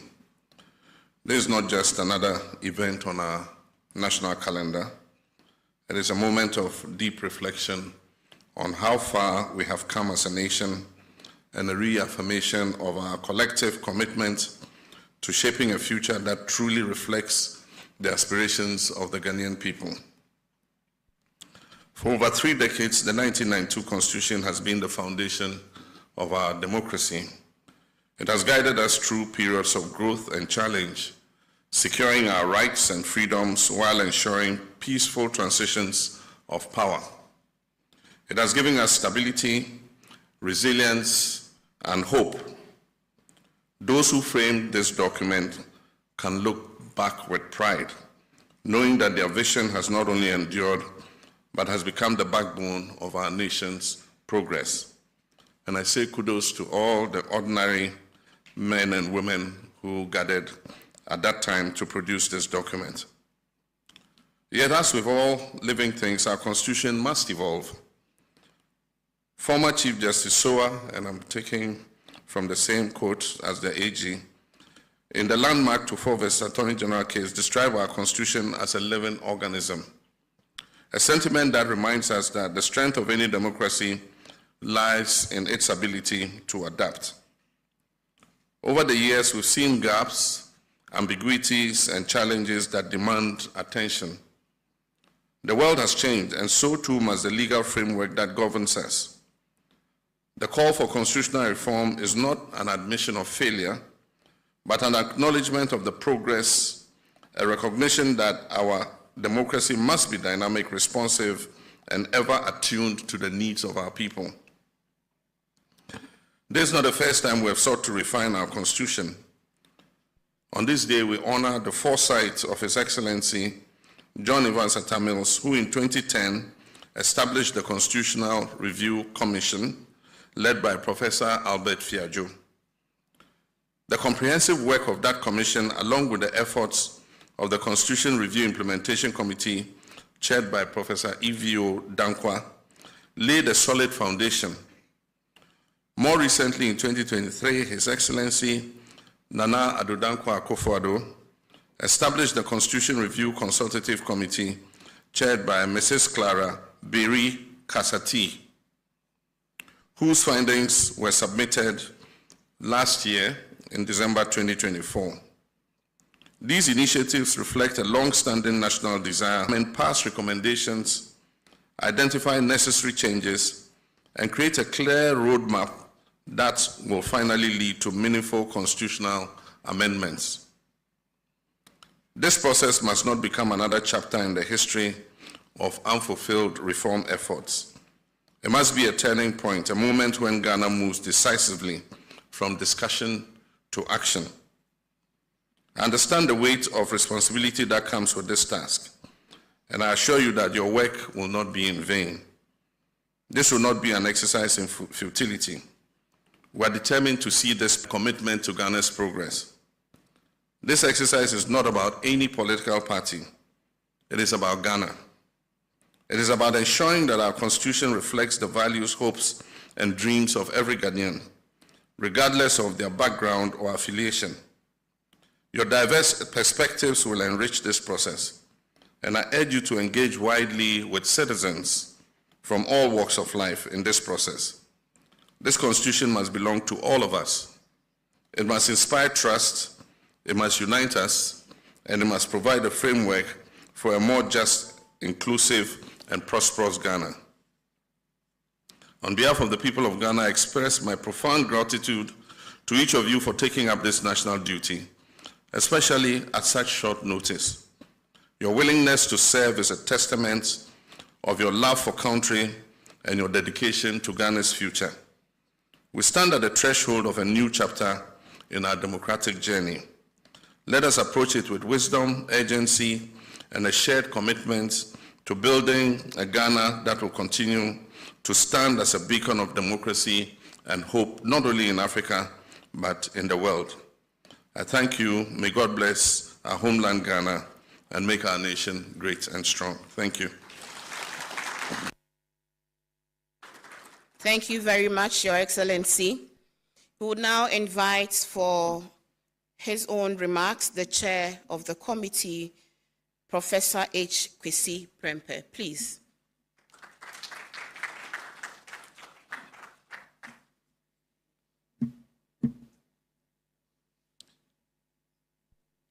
Your Excellency,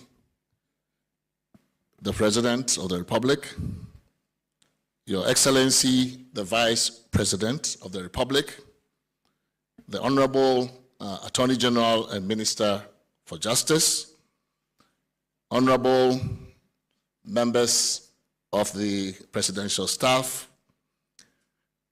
fellow members of the Constitutional Review Committee, ladies and gentlemen.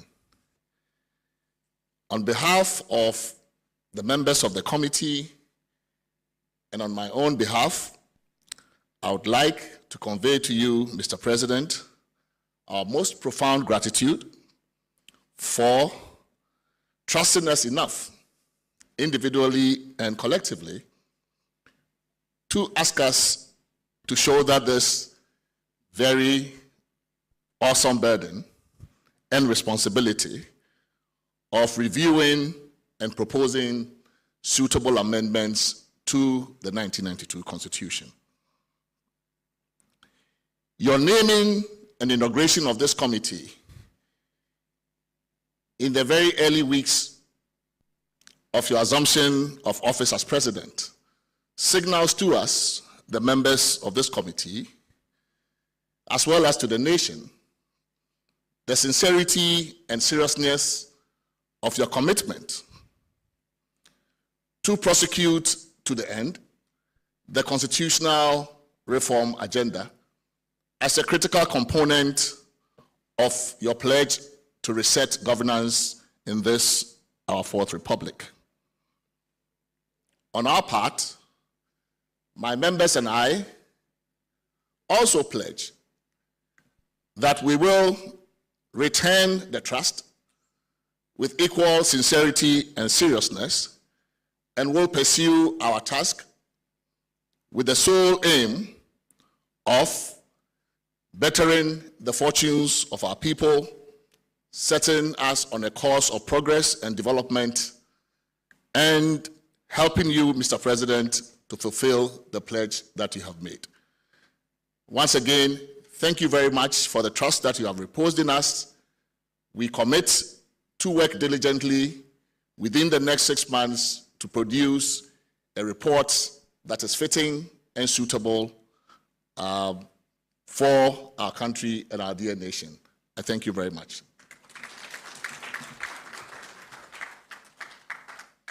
Thank you very much, and that will bring to an end the speeches.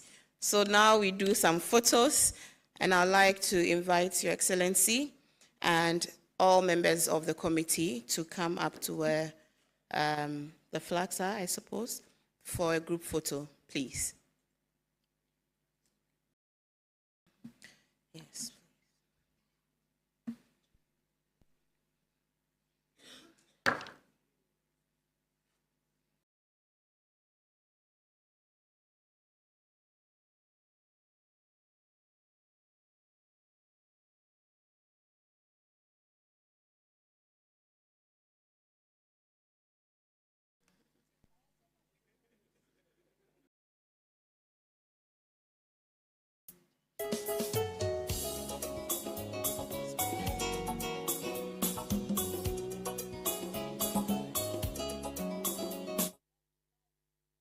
The Constitutional Committee has now been sworn in to begin its work. As you heard from the chairman of the committee, H. Kwesi Prempeh, who is the executive director of CDD Ghana, the committee will work diligently to do what it's supposed to do and achieve its aim. You also heard from the president admonishing them to work together and for the country. He talked about how it is not for any party, but for the country. We heard similar admonishment from the Attorney General and Minister for Justice, Dr. Dominic Ayine. And so there you have it.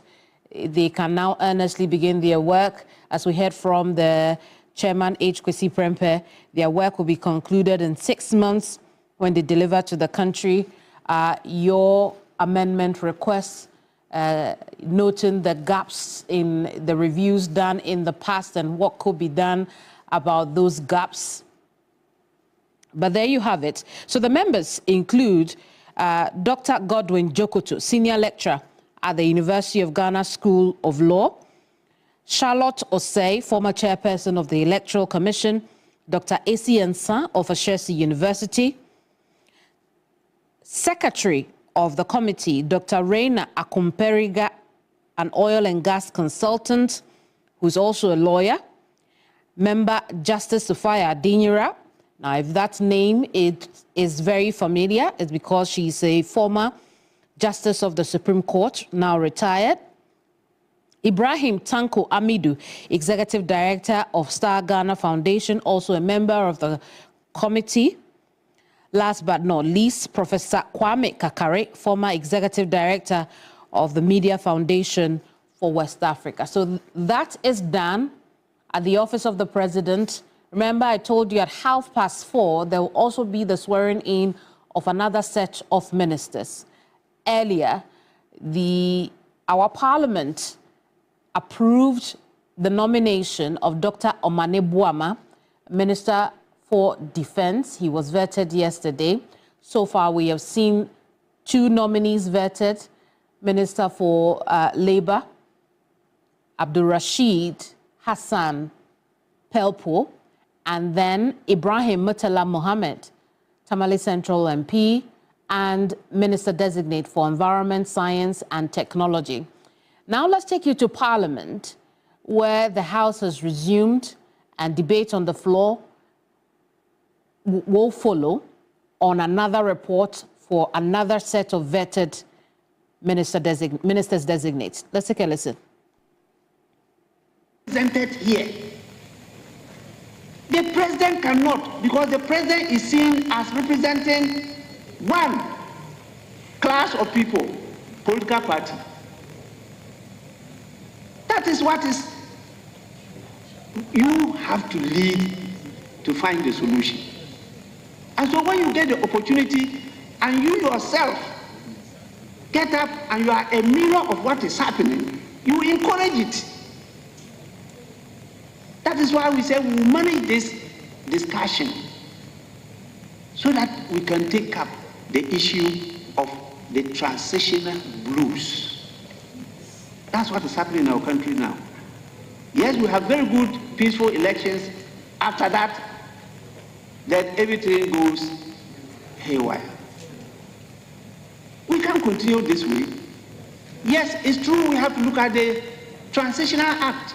It was a progress made, but there are a lot of gaps. The system that you were referring to, if you talk about UK, they don't have a term limit. There is no law in the UK saying that when you elect a government into power, it's going to serve from this date to that date. And so the circumstances determine whether they should call for election or not. Our constitution is very specific. Very, very specific. From 7th January to 6th January, that's a 4-year term. That's the end.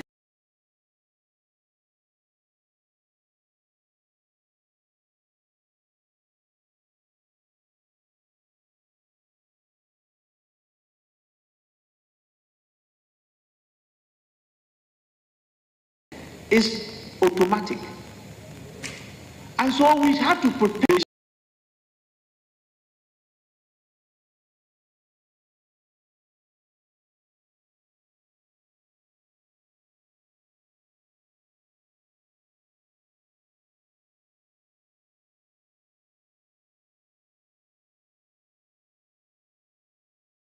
And you don't even know where it is.